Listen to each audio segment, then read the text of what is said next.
Saudara Marcelino dan Pratama Arhan dipastikan akan bergabung dengan skuad Piala AFF 2024. Lalu bagaimana persiapan timnas? Kita akan bahas bersama manajer timnas Indonesia Sumarji dan analis sepak bola Gita Suwondo. Selamat malam Pak Marji, Mas Gita. Selamat malam. Iya, selamat malam. Oke. Mohon maaf nih. Ya, Pak Marji, ketemu lagi nih. Kalau kemarin Arhan sudah gabung, Lino kapan segera bergabung training camp Pak Marji? Lino sudah gabung, Oh, sudah gabung ya? baru aja. Ya. Oh, baru saja. Ini informasi terbaru. Jadi setelah kemarin Pratama Arhan sudah bergabung, baru saja hari ini di sore tadi ya Pak Marji ya, berarti ya? Ya. Ya, sore tadi Marcelino Ferdinand, winger timnas Garuda kita juga sudah bergabung mengikuti training camp untuk mengikuti Piala AFF ini. Informasi terbaru juga untuk kita nih. Pak Marji, terima kasih sudah menyampaikan. Uji coba ada nggak Pak kira-kira sebelum nanti bertanding lawan Myanmar? Besok kita akan uji coba lawan Bali United jam 4 sore. Bali United ya. Ini memang persiapan di dalam negeri. Nanti kalau memang misalnya ke Myanmar, adakah juga akan uji coba dengan tim dari Myanmar begitu, misalnya klub di Myanmar, atau langsung saja nanti bertanding di sana? Tidak mungkin karena kita berangkat tanggal 5 dari Jakarta. Oh, sampai sudah terlalu mepet ya. Tanggal 9 kita sudah pertandingan. Jadi nggak ada. Ya. Siapa lagi yang akan segera bergabung Pak Marji nanti? Ya, saya kira terakhir Lino, nanti kalau Hoki Caraka itu tanggal 4 bergabung. Oke. Terus Niko kan juga dari Dewa United, kita kemarin kembali untuk memperkuat tim dan nanti tanggal 4 juga bersama-sama. Terus si Asnawi nanti tanggal 5 gabung di Myanmar. Oh, tanggal 5 langsung ke Myanmar, dari Thailand berarti langsung ya Pak Marji? Ya, betul. Oke, dari Port FC tempat klubnya bernaung saat ini, Asnawi akan langsung bergabung ke Myanmar tanggal 9 nanti.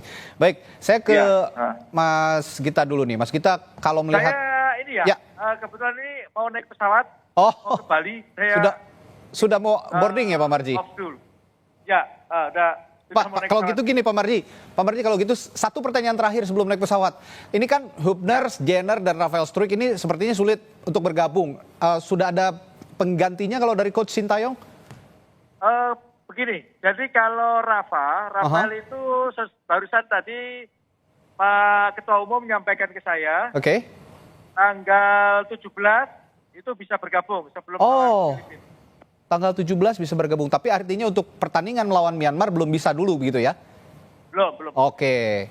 Kalau yang lain sementara tidak ada pengganti, dan kami sesuai instruksi dari Pak Ketua Umum untuk komunikasi terus dengan klubnya.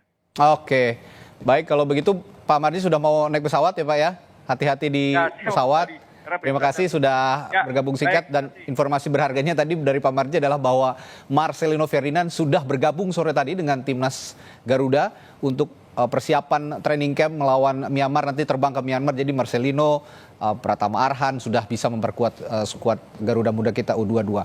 Saya ke Mas Gita kalau gitu. Mas Gita, kalau dari materi pemain yang sudah ada sekarang kan sepertinya memang pemain yang abroad yang bisa dibawa itu selain yang sudah bergabung kemarin Ronaldo Kuate langsung ikut latihan, lalu juga kemarin Arhan, dan sekarang dipastikan Marcelino Ferdinand juga bergabung. Bagaimana lihat materi pemain ini, sudah siap mereka menghadapi lawan-lawannya di AFF nanti, Mas Gita? Saya sih percaya semua pemain akan siap ya. Cuman permasalahannya mungkin hanya bagaimana menyatukan skuad ini. Karena kan kalau kita lihat ada pemain-pemain yang datang dari under 17 ya. Seperti Arkan Kakak. Kemudian ada yang dari under 20 yang kemarin masih memperkuat timnas under 20 kita ya. Kadek Arel, kemudian Doni Pamungkas, dan yang lain-lain juga. Ada beberapa pemain, bahkan kalau saya lihat kenapa Sintayong memilih ini adalah karena pemain-pemain yang tidak jadi bermain pada saat kita harusnya menjadi tuan rumah Piala Dunia Under 20 tahun lalu.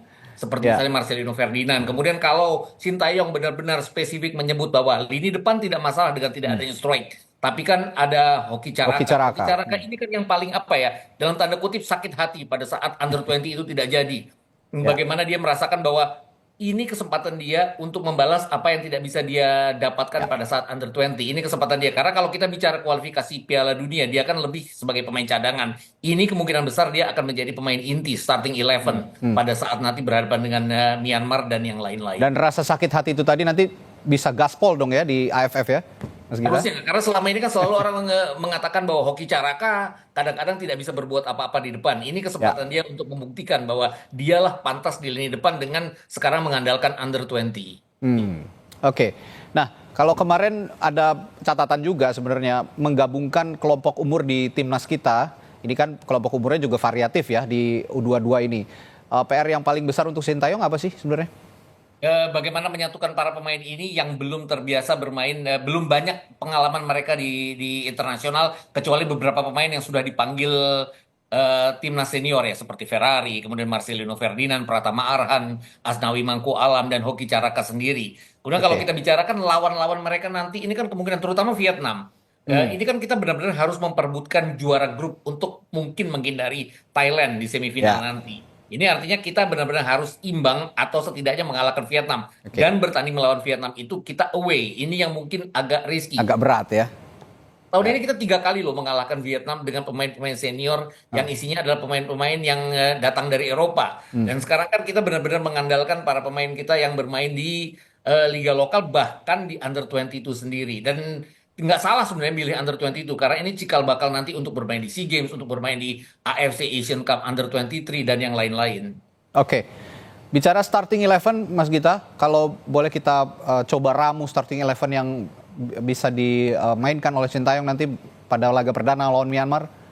Saya sih tepat di penjaga gawang Cahya Supriyadi ya. Itu penjaga gawang Bekasi City FC walaupun datang dari Liga 2 tapi dia salah satu yang mumpuni, punya pengalaman internasional juga. Kalau di posisi lini belakang pasti Asnawi akan menjadi kapten dengan 4 di belakang. Itu Ferrari juga akan menjadi andalan juga di lini belakang. Mungkin yang harus disayangkan kenapa Sintayong tidak memanggil Rizky Ridho. Tapi ini kembali hak prerogatif pemain. Karena apapun pasti dia berpikir bahwa Liga 1 tetap jalan, Liga 2 ada yang jalan. Jadi tidak mungkin memanggil semua pemain-pemain senior yang akan bermain nantinya. Kemudian ya itu tadi yang dikatakan bahwa siapa yang akan menjadi breaker di lapangan tengah. Pengganti Ivar Jenner ini yang belum terlihat sampai sekarang. Yang ini harus dibuktikan. Arkan Fikri adalah andalan Sintayong pada saat seharusnya bermain di under 20. Mungkin dia yang akan menjadi andalan nanti di lini tengah. Dan kalau kita bicara lini depan ya pasti Hoki Caraka. Oke ya. Dan number 9-nya akan jatuh di Hoki Caraka nanti untuk striker yang bisa diandalkan. Nah, kalau peluang untuk lolos dari fase grup tadi kita juga sudah singgung, sebenarnya Mas Gita juga sudah singgung bahwa Vietnam akan jadi lawan yang paling tangguh. Tapi kira-kira yang harus diwaspadai dari tim lainnya dalam grup yang sama selain Vietnam siapa saja nih? Ya, Myanmar kan punya punya keinginan untuk bangkit kembali setelah mereka terus-menerus terpuruk bahkan di lingkungan ASEAN juga. Ini yang kita harus hati-hati di laga perdana nanti karena bagaimanapun laga perdana kan selalu sulit. Kemudian kalau kita sampai bisa menahan imbang Vietnam atau bahkan mengalahkan mereka, jangan juga dilupakan Filipina. Filipina kan pernah menahan kita imbang 1-1 dunia. Kemudian bahkan pada saat kita menang di GBK 2-0 pun kita tidak mudah ya menghadapi Vietnam. Itu kita butuh kejeniusan dari Tom Hae untuk memecahkan deadlock. Kemudian Rizky Ridho, 2 pemain yang tidak ada di tim ini. Dan yang paling penting adalah bagaimana dengan Jay Itzes sekalipun kita sempat kerepotan menghadapi lini belakang Filipina. Filipina dengan sekian banyak diaspora yang mereka miliki dan pasti akan datang dengan para pemain senior, pasti akan merepotkan kita. Untungnya kita akan bermain di Manahan nantinya sebagai tuan rumah. Ya, ini akan jadi salah satu momentum juga bahwa kita sudah pernah 6 kali ya dalam periode 10 tahun terakhir masuk ke final dan belum juara dalam 20 tahun terakhir. Seperti ini momentum untuk bisa menjuarai final Piala AFF dengan sokongan masyarakat Indonesia juga dengan sokongan latihan yang sudah disiapkan oleh pelatih Sintayong. Terima kasih Mas Gita Suwondo, analis sepak bola yang sudah bergabung di Sapa Indonesia malam. Terima kasih waktunya, sampai jumpa lagi. Sehat selalu Mas Gita.